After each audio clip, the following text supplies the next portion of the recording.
Kur flasim për antarësimin në Bashkimin Evropian, zakonisht flasim për drejtësinë, për korrupsionin, për politikën, por ekziston një kapitull tjetër që mund të ketë ndikim të drejtë për drejtë në jetën e qindra mijëra shqiptarëve, bujqësinë, duke nisur me ushqimin, zhvillimin rural dhe miliarda euro fonde europiane.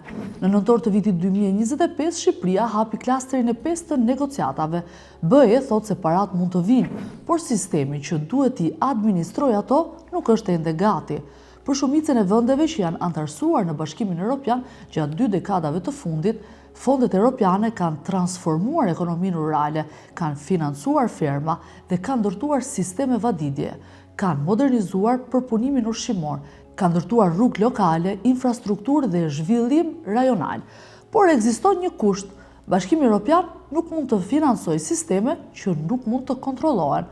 Bujqësia mbetet një nga sektorët më të rëndësishëm të ekonomisë shqiptare, por raportet europiane tregojnë se vendi ende nuk ka ndërtuar disa nga sistemet bazë që kërkon Komisioni Evropian. Ky komision evidenton se nuk ka patur progres në sistemin që kontrollon shpërndarjen e subvencioneve bujqësore. Pa këto sisteme, Bashkimi Evropian nuk mund të di me siguri kush po merr fonde, sa tokë zotron, çfarë po prodhon dhe nëse fondet po përdoren sipas rregullave. Pastaj vjen ushqimi. Raporti evropian evidenton se Shqipëria vazhdon të ketë mangësi në kontrollet ushqimore.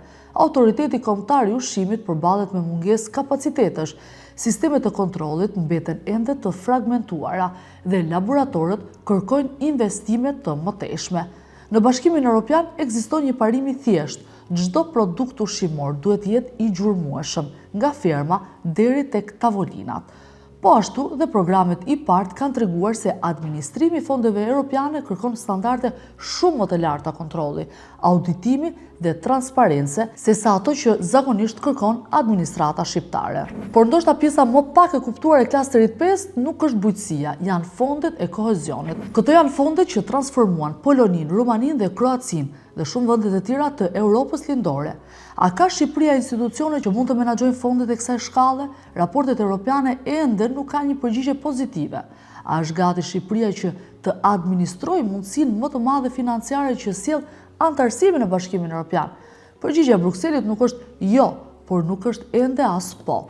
Me gjithë reformat që janë ndërmarrë, raportet europiane tregojnë se sistemet e kontrollit, siguria ushqimore, administrimi i fondeve dhe kapaciteti institucional mbetet ende larg standardeve që kërkon Bashkimi Evropian.